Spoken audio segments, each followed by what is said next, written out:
माननीय supreme court के द्वारा बीएड के संदर्भ में जो आदेश दिया गया उसके बाद से पटना हाईकोर्ट के द्वारा आर्टिकल 141 का हवाला देते हुए सेम ऑर्डर को लागू करने के लिए छठे चरण की शिक्षक भर्ती में राज्य सरकार को निर्देशित किया हुआ है और राज्य सरकार इसको लेकर के गंभीर है। जैसा कि आपको ज्ञात होगा, पहले राज्य सरकार इस मुद्दे को ऑनरेबल सुप्रीम कोर्ट में चैलेंज करने वाली थी। अभी राज्य सरकार पूरी तरीके से कोई अंतिम डिसीजन नहीं ले पाई है। हालांकि राज्य सरकार निश्चित तौर पर जाना जरूर चाहिए, क्योंकि उनके राज्यकर्मी अगर इस मुसीबत में पड़े तो उनकी जिम्मेदारी उनकी है। अब भगवान करे अब वहाँ से ऑनरेबल सुप्रीम कोर्ट क्या डिसीजन देंगे क्या नहीं देंगे वो अलग मैटर है, लेकिन राज्य सरकार को एक बार प्रयास जरूर कर लेना चाहिए और जो भी चयनित बीएड कैंडिडेट हैं उनको भी अपने स्तर पर एक बार प्रयास जरूर कर लेना चाहिए।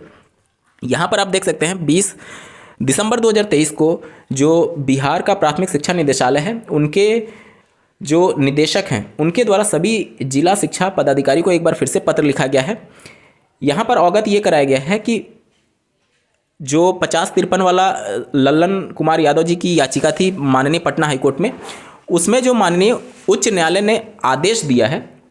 6 दिसंबर 2023 को, उस आदेश के आलोक में 1 से 5 यानी प्राइमरी में कार्यरत बीएड योग्यताधारी शिक्षकों की संख्या से संबंधित प्रतिवेदन की आवश्यकता है।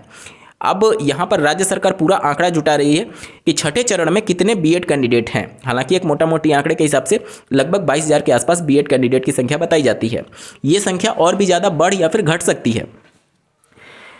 यहाँ पर कहा यह गया है कि कार्यरत बीएड योग्यताधारी शिक्षकों से संबंधित प्रतिवेदन संलग्न प्रपत्र में ईमेल के माध्यम से 24 घंटे में उपलब्ध कराने की बात करी गई है। देखिए, यहाँ पर जो भी याचिका अगर राज्य सरकार लेकर के ऑनरेबल सुप्रीम कोर्ट के दहलीज पर जाती है तो यहाँ पर उनको आंकड़ा प्रस्तुत करना होगा या फिर जो भी उनकी ड्राफ्टिंग होगी उन सभी चीज़ों में इस बात का जिक्र होगा। तो राज्य सरकार अपने स्तर पर कार्रवाई जरूर करेगी, क्योंकि इतनी भारी संख्या में 2 साल से वर्किंग टीचर्स को सिस्टम से बाहर निकालना बहुत एक तरीके से फजीहत वाली बात होगी कि राज्य सरकार ने कुछ इन पर कार्रवाई नहीं की या फिर एक्शन नहीं लिया, क्योंकि ये डिसीजन हाईकोर्ट का है। राज्य सरकार के अभी भी रास्ते खुले हुए हैं सुप्रीम कोर्ट का दरवाजा खटखटाने के लिए। अब सुप्रीम कोर्ट क्या डिसीजन देगी वो तो अलग का मैटर है, लेकिन राज्य सरकार की जिम्मेदारी बनती है कि वह इस प्रकार के एक बार प्रयास करके जरूर कर ले और मजबूती से पक्ष रखे, क्योंकि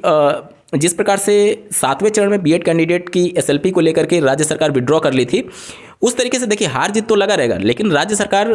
कम से कम उनके ऊपर ये ब्लेम ना आए कि हमने मतलब कैंडिडेट को बचाने के लिए इन्होंने प्रयास नहीं किया। तो एटलीस्ट राज्य सरकार को ये चीज़ें जरूर करनी चाहिए और डीएलएड कैंडिडेट भी अपनी तरफ से तो पूरे प्रयास में होंगे ही, कैसे भी करके उनको नियुक्ति पत्र मिले, क्योंकि माननीय पटना हाईकोर्ट ने सीधे तौर पर यह कहा है कि